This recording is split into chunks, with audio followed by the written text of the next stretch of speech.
Richard G-U-E. Richard Gu says that they find themselves getting so wrapped up in a project that any distraction makes them frustrated, and they lose track of time so that they soon realize they've been working for far too long. How do I manage distraction and knowing when to take a break? Well, those are two different things.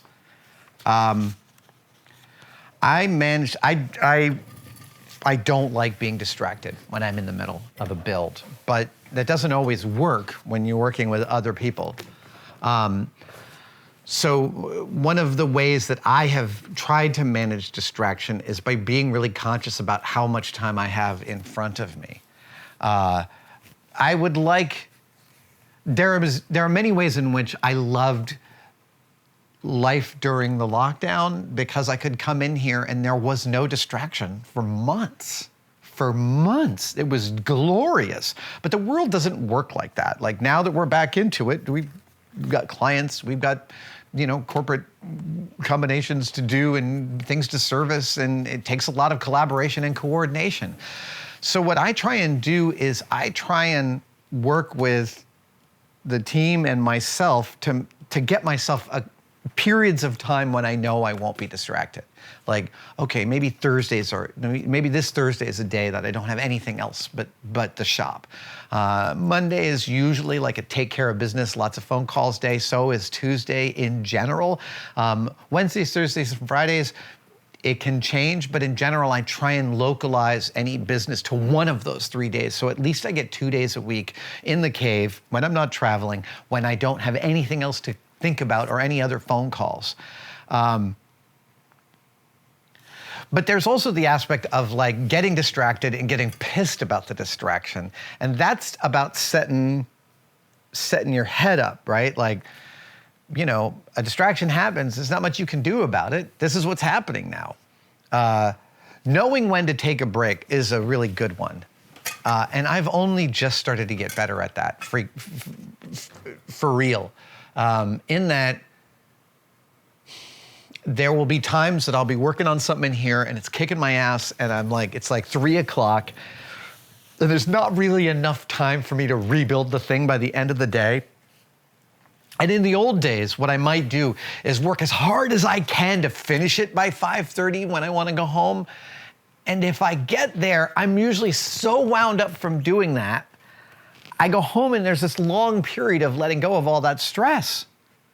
So more and more lately, rather than trying to get something done by the end of the day, because I get such an endorphin rush from just completing something, if I hit a snag at like 3 o'clock, lately I've just been going home. Well, it's like, you know what? I'm just gonna pack it up. I'll clean up first thing in the morning tomorrow. I'm gonna leave this. And frankly, that feels like a very healing decision. Each time that I've done it about 4 or 5 times in the last couple months, it has felt, like an incredibly healing decision to make rather than saddle myself with the need for this endorphin rush. I have get shit done-itis. I get a rush just from completing a thing. Last night, we're like thinking about painting our living room. So my wife has some painting samples stuck to the wall, and one of the samples was like pulling paint off the wall that we were going to repaint. And she was like, "Can you get that off?" So I tried a blow dryer on it. It didn't soften it. So I went home and got some. I came here and I got some Bastine, and I used the Bastine to pull the sticker off the wall. I didn't have to do that at 7:30 last night, but I knew it would only take me like 10 minutes. And I also knew that once I completed it, I'd have like a really nice endorphin rush. Man, I am always chasing that high. So it's nice to know that I can let go of that and still like have a super fulfilling day. And frankly, those days in which I've gone home at 3 and just hung out with my partner and like taken the dog out for a longer afternoon walk or something, the next day has felt a lot more balanced. It's a process, man. Like, I love some of these questions, seem to imagine sometimes that I've encountered like every possible permutation of stuff. And man, it is still such a freaking process. I still get just as salty when something doesn't go my way in here as I did when I was 18. I can become unhinged when it's like, the last of the things that I had just went dink and I lost it and now I can't, I gotta rebuild the whole thing from scratch. Frack. We are all works in progress. One more? Do we have any? Oh, yes, we do have some from the, here we go.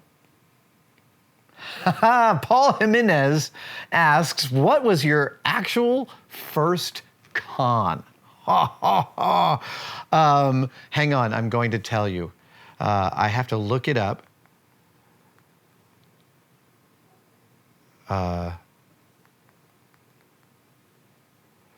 It was, let's see here. I'm going to find out the actual name of it in a second. Yeah, my first con was a lot longer ago than you might imagine. And it was way before I was anything, it was way before I was famous. Let's see here. Yeah, I can't quite, okay, look, it was a Star Trek con at the Marriott Hotel here in San Francisco, the one with the huge, like 28-story interior with the elevators, the glass elevators that go up. I think that's a Hyatt.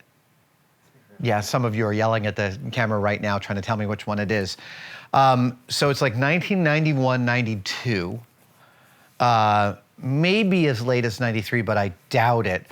Star Trek Next Generation was out, and it was the first year you could buy the pen that had the little sound chip behind it, so when you hit it, it went, and my friend Mark and I wanted those.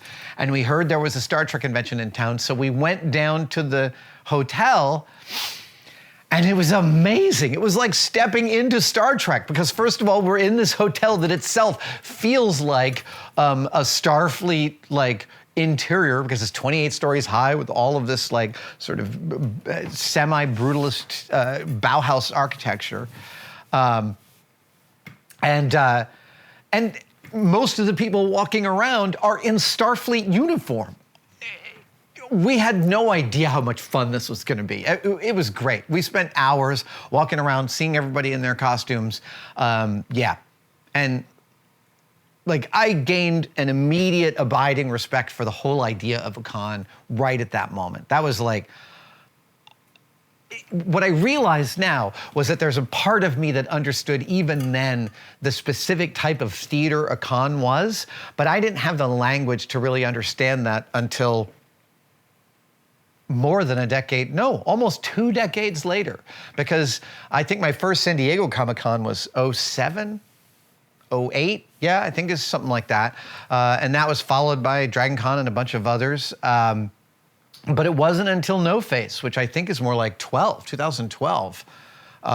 No Face really helped me understand. Wearing my No Face on the floor of San Diego Comic-Con was the moment I understood that this was a wholly unique form of theater.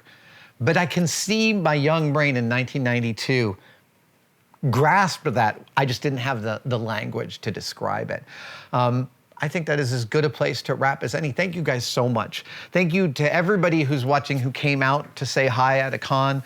I really appreciate your stories and your creativity and your gifts. My goodness, thank you to everyone who brought something for me, whether it was a piece of artwork or a pin or a patch. They all really mean something to me. And I will see some of you at FanX or in Dallas later on this week. I'm Adam Savage here in my cave, and I guess I will see you next time. Be safe.